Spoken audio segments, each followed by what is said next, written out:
सांगलीत पहिल्यांदा श्री साईबाबा यांनी स्वतः वापरलेल्या पादुकांचं दर्शन होणार आहे। दिनांक 10/4/2025 आणि 11/4/2025 रोजी विश्रामबाग सांगली येथील श्री साई शिखर मंदिर चाणक्यपुरी एसटी कॉलनी येथे पादुकांचं आगमन होणार आहे। अशी 2 दिवस विविध कार्यक्रमांचे आयोजन करण्यात आलेलं आहे। तसेच आपण सर्व पंचक्रोशीतील भक्तांनी उत्साहात आनंदात श्री साईबाबांचे स्वागत करूया आणि दर्शनाचा तसेच महाप्रसादाचा लाभ घेऊया असं आवाहन श्री साईबाबा शिखर मंदिर चाणक्यपुरी राजेंद्र पाटील यांनी केलं आहे। यावेळी गौरी आपटे, राजेंद्र पाटील, राहुल ढोपे पाटील, RS भोसले, रवींद्र भोसले, रमेश भोसले इत्यादी उपस्थित होते। ओम साईराम। सांगलीमध्ये आराध्य दैवत गजानन महाराज, माता कल्लेश्वरी यांच्या कृपाशीर्वादाने दुर्मिळ असा योग आपल्यामध्ये उपलब्ध होत आहे।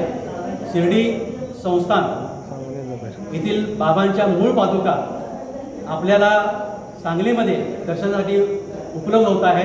हा दुर्मिळ योग आहे, कारण शिर्डीमधून पादुका बाहेर येणं हा खरं म्हणजे एक दुर्मिळ योग आहे आणि त्याचा प्रथम मान आपल्या सांगलीकरांना मिळालेला आहे।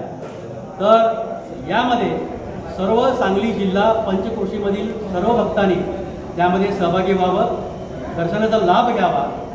त्या दिवशी दिनांक 10 एप्रिल 2025 आणि 11 एप्रिल 2025 असे 2 दिवस हे कार्यक्रम चालणार आहेत। दिनांक 10 एप्रिल 2025 दिवशी राम मंदिर चौक ते साई शिखर मंदिर विश्रामबाग सांगली इथपर्यंत भव्य आणि दिव्य अशी बाबांच्या पादुकांची मिरवणूक आपण काढणार आहोत। दुसऱ्या दिवशी सकाळी दिनांक 11 एप्रिल 2025 पासून सकाळी 6 नंतर दर्शनाला सुरुवात होईल। दुपारी महाप्रसादाचं आयोजन आपण केलेलं आहे आणि दिवसभर भजन संध्या हा कार्यक्रम आपण केलेला आहे। श्री साई शिखर मंदिर, साईबाबा सेवा ट्रस्ट व साईबाबा पादुका दर्शन सोहळा समिती सांगली यांच्या वतीनं आपणा सर्वांना नम्र आवाहन करण्यात येत आहे की सांगली जिल्ह्यातील व पंचक्रोशीतील सर्व भक्तांनी यामध्ये सहभागी घ्यावा। सांगली जिल्ह्यामध्ये जितकीही काही मंदिरे आहेत त्या मंदिरातील प्रमुखांनी, ट्रस्टीने, तेथील भक्तांनी, सेवेकरांनी सुद्धा ह्या सोहळ्यामध्ये सहभागी व्हावं, कारण हा सोहळा अनुपम सोहळा आहे। त्यामुळं देव आपल्या घरी येत आहेत, त्यांचा आदर स्वागत मोठ्या प्रमाणात आपण सर्वांनी मिळून करूया।